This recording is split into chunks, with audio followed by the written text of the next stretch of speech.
are Southeast DC, not too far from the old stadium. Questions as new stadium is coming into being that communities have. What do you think about gentrification?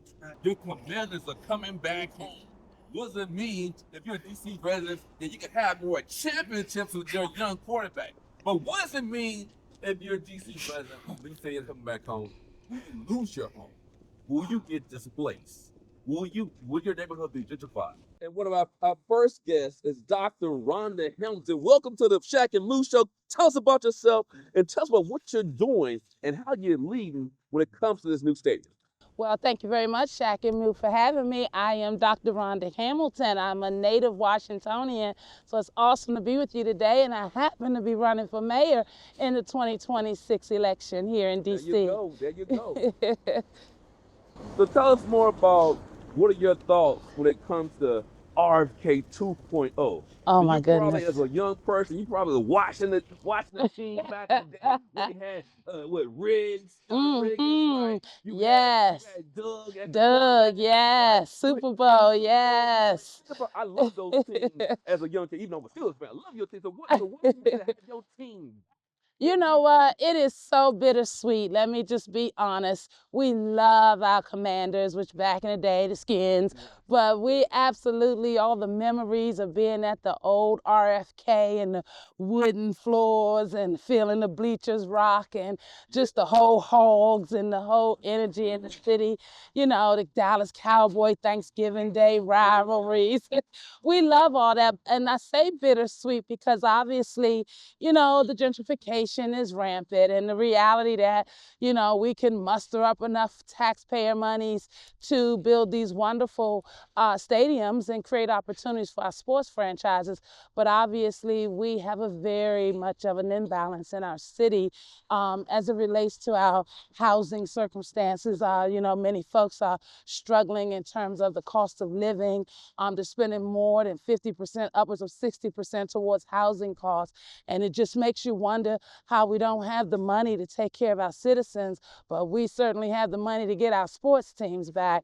And so it makes it a challenge because it pits one against the other, and it really calls into question, in my opinion, the morals of our politicians. Oh, that's powerful. So let me ask you this question. You know, you speak with residents all across the city. What are their expectations? What are they looking for when you have this type of new development being proposed?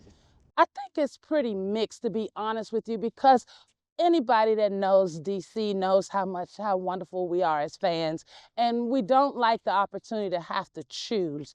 But the reality of feeling like we consistently are watching our city decline, we're consistently watching the polarization of the politics, what Mr. Trump and many the federal government jobs and the closure of, you know, these are real life circumstances, and to have to face that in the backdrop of seeing such a wonderful project, you have mixed feelings. Our small business industries have taken a hit.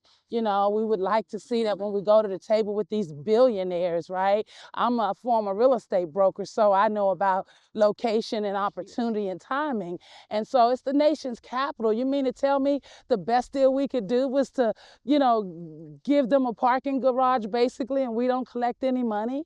You know, give the land away. We know that every 6 months real estate appreciates or depreciates or stays the same. We had opportunity in there. We're the nation's capital, right? We got children that need some scholarships, right? Some internships. We could have really done something fantastic here. And then we find out that the housing may be delayed. You know, it's only 5,000 or 6,000 units, they said, when we've got over 30,000 still trying to figure it out. So, you know, it left something to be desired. So it sounds like when it comes to the community benefits agreement, it wasn't. Oh my goodness. Just a little bit of turkeys and tricks. That's what it sounds like. Well, you know what? Those of us that know, we know. I've been a mental health advocate here on the ground for the past 10 years. And so we don't see those community benefit agreements giving us the return on our investment that they should. And in a political town, nations see the governance. You realize that the handshaking that goes on behind closed doors. And that's why it's really important that we're electing leaders that really understand the plight of the people. Right. Because when those backdoor meetings happen, we can't forget about the people that elected us and why we're here. And oftentimes that happens in the nation's capital. Yeah, so. What is your advice for everyday folks to get engaged, make sure that their voice is heard? I like that question. You know what? Oftentimes we see that things are happening in our city because our citizens are not showing up for the meetings or for the hearings. Sometimes the resources or the information doesn't reach them. My site is one that they can stay in tune with, especially with me campaigning, because more of the same failed leadership just can't happen. And so I take responsibility for helping to bring the issues before the people. We have more people that are not voting than that are voting. And so it's important for me to engage our citizens. So www.Rhonda, R-H-O-N-D-A, Hamilton, Hamilton, the number 4dc.com is my website. I'm out here on the ground in DC, and I'd love for them to tune in and tap in and let me know what they need to understand, and I'll put them in the right direction. And most importantly, vote DC. This is our city, and we can take it back. Now that we have RFK 2.0, how is this parallel with the DC United Stadium, where there was some gentrification in Buzzard Point area? I mean, did we learn those lessons to make sure we don't have those same impacts with this needed, RFK 2.0? You would like to believe that we should have, right? I mean, especially when they keep demonstrating the same patterns of behavior. But sadly to say, I don't believe we've learned any lessons. And as a matter of fact, we're spending 3, if not 5 times more the money that we had invested in that project. But again, we see no return on our investment on this for many years down the road. So they're expecting us to trust that this will turn out different than a soccer stadium. So we'll see. Under my leadership as mayor, I'm hoping they have to come back and see me. There you go, Picture Mayor of Washington, D.C. What they say, fool me once, Shame on me. That's right. Sound like George Bush there, but yes. Thank you, guys. Thank you. Thank you.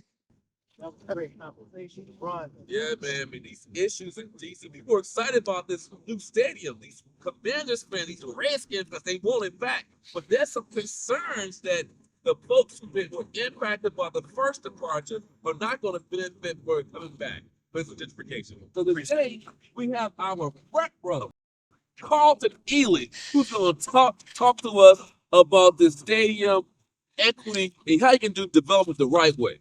Yeah, one of the leaders in the equitable development world. What's up, Frat? How you doing, sir? Good to see you, Frat. Good to see you. What's up? How you doing? man? Good to see you. Good to see you. All right. Yes, sir. Yes, sir.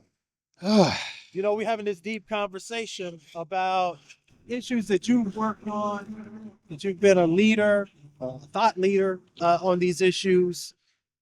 And in our communities, man, lots of times development, unless the voices of communities early and often are in the process, we usually don't get a lot of the benefits that other communities get. Mm-hmm. Can you talk a little bit about equitable development and why it's important? Like what it is, why is it important? Yeah. Equitable development is an approach for meeting the needs of underserved communities through policies and practices that reduce disparities for foster places that are healthy and vibrant. So equitable development is really about repair. Yes, sir. And for anyone who's familiar with many of our urban centers and how those places were distressed from years of disinvestment and redlining, the one thing that the residents wanted in those communities was always repair, but they need development that's going to be responsive to their needs as opposed to only being responsive to the needs of other populations that you want to draw in. What's gentrification actually look like for those who maybe have not seen it, have not experienced it, or just didn't have a definition for it? Well, I'm glad you raised the point of definition, because it's always important to make sure that we anchor a conversation in a good definition. I always think it's important to talk about the work that Ruth Brown did, because she was the person who coined the term gentrification. She was a sociologist, and the definition of gentrification is really in the word itself. It means to make for the upper class or a process for the upper class. And I think that's what people forget, is that gentrification is a process. It's not just an act, but it is a process of how neighborhoods change over time because of the fact that you're encouraging patterns of development that are more market-driven, or they are unbridled, unfettered, unregulated. And when you're not mitigating impacts, then people who are lower income get affected by the reinvestment that you're actually doing. And so that's the reason why she coined that term. And it's interesting that 60 years later, 65 years later, we're still talking about the challenge that she first introduced. I know people like to trivialize it, but the reality is that if it wasn't a legitimate issue, we still wouldn't be talking about it now. So when you think about gentrification, you got residential gentrification. You can have like boutique gentrification. You've heard of there's green gentrification. We're talking about climate gentrification. Now I'm gonna coin a new term: sports complex gentrification. So what does it mean when we're seeing this happening? Again, folks are excited about this new stadium. We don't want to diminish that excitement, but what needs to happen when it comes to housing, transportation, other infrastructure to ensure that we don't have gentrification with RFK 2.0? Well, let's go back 1 year, and I think you guys are going to appreciate this. You remember in Louisiana when the district court ruled that EPA and the Department of Justice couldn't actually do a disparate impact assessment based on Title VI of the Civil Rights Act? Yes, sir. Well, that wasn't the first time a court intervened and said that a procedure that is lawful was unnecessary. Actually, in the 1970s, you had courts that actually intervened and suggested that social impact assessment was too much of a burden on private interests. And so my position is that if you really want to correct these type of issues so that you don't get overwhelmed by your blind spots, you have to take the time to understand, anticipate, and mitigate impacts. And that's what a social impact assessment is supposed to do. But we don't require them because courts intervened and basically suggested that they shouldn't be done. Now, just because the courts suggested they shouldn't be done, I still think it's important for responsible parties and for citizens to take the time to really make the investment in terms of doing what's right. So let me ask a follow-up question. So we heard from Dr. Hamilton about the community benefits agreement and some concerns about it. So how should a community benefits agreement work that works for the people, right? Who've been left behind, who've been underserved, who've been invisible in these processes? Well, I'm going to marry these two ideas together because for an extended period of time, people have been talking about community benefits agreement, but they do them in isolation. Okay. And I think what really needs to happen is you do the social impact assessment and you use the social impact assessment as the jumping off point for informing what those community benefits should be. And there's a policy precedent for where that's been done. Actually, in North Charleston, when they had port expansion, they actually did a social impact assessment. And then based on that social impact assessment, they opted to develop what would be the benefits that would be responsive to the community that was going to be affected by the port expansion.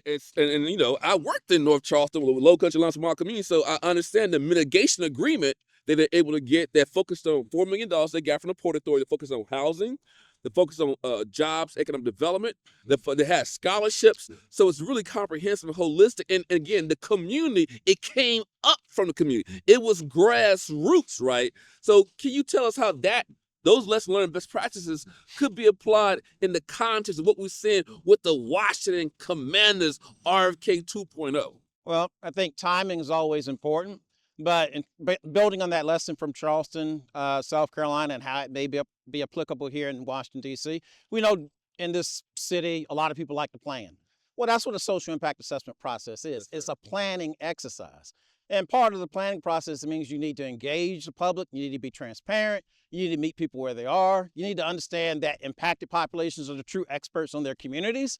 And so as a result, it's important to think about ways in which we can be more sensitive and do our work with a sense of humility, as opposed to only just trying to force something onto a community without getting their proper insights first. So just to say this, and I'll pass the mic to Moo.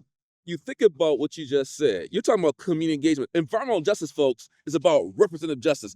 Communities speak with their own voice. So you're basically, we have to have meaningful, authentic, transformative engagement in this process to make sure that the folks who need it the most, who are vulnerable, who've been invisibilized, their voices haven't been heard, that their voices are at the table driving the process. Someone driving over to Mustafa. What do you think about that?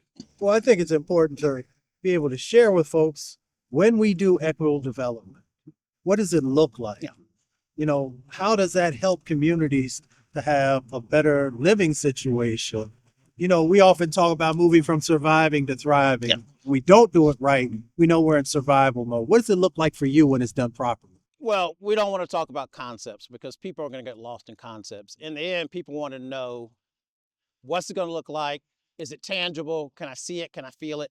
And the good news is there are a lot of different examples of places around the country where they have been attentive towards encouraging development that's going to be responsive to the needs of lower income populations, engaging people so that they can guide the change process rather than just react to the change process. Exactly. You can look at the work of faith-based developers, whether it was in Jamaica, Queens, New York, Floyd Flake's work, or the work of Abyssinian Development Corporation, Calvin Butts when he was minister of that church, or the work of Kenny Gamble in South Central Philadelphia with the Martin Luther King Revitalization Project that he did in that city, the work of the 18th and Vine Jazz District in Kansas City, Missouri, where they actually did heritage preservation. They went into what was the heart of the former African-American community, and they used jazz and baseball as a way in order to rebuild basically the fabric of a neighborhood. They understood that they had to balance the goals of economic development and cultural development, and they did so by setting very clear expectations that we're going to be respectful of what was here, the treasure, the intangibles that were here, and we're going to use that as a way in order to encourage a more community-driven approach towards redevelopment. Wow. So there are a lot of great examples. I mean, but we have to be willing to basically do our homework. And I think far too often we act, but we don't take the time to do the research and do the homework first. Yes, We sir. got to get go-go back into the mix. Oh yeah, I mean, think about you could be a go-go in doing. I can say the rest of that. Bringing some go-go, that would be exciting, right? Think about taking a cultural wellness model, right? Being culturally competent and understand what is DC, Marion Barry, Chocolate City, all about, and making sure it's framed around this new stuff. Man, I'm excited. I know you Commanders fans are excited. Go ahead, Mustafa, close this out, bro. Well, I mean, to you, Carlton, what does the future of equitable development look like in DC or in America? Oh, that's a really good question. The future. Well, first I want to say I think the future's in good hands because of the fact that we have so many grassroots leaders who work in the environmental community, whether they worked on environmental justice, but also we have planners, architects, landscape architects who are people of color, who are highly sensitive to a lot of the concerns that they've been seeing, and they are playing major important roles in terms of encouraging better outcomes. So what we're going to see in terms of the future of equitable development is more people speaking up because they've already seen what happens when you do things based on a certain way that may be more profit driven. And I think what you're going to see is persons being more assertive because that's the only way in which we're going to encourage the solutions that are really going to work for all. So justice has to be at the heart of doing planning. Social justice, right? Political justice, economic justice, environmental justice, ecological justice, intergenerational justice, repair the justice, right? Well, we just want to make sure that there's justice in relationship to this new stadium, making sure that the voices of the community are helping to drive and that the benefits are also going back to those communities who have to carry some of the burdens anytime something's built. We want to thank you for being on the Shack and Move show. Yes, sir. Thank you. The Go. We want to thank you for all the work that you've done over the years now. So Appreciate it. And just want to let them, this is 3 alpha men representing right here. There we go. Yes, sir. Good to see you. Good to see you.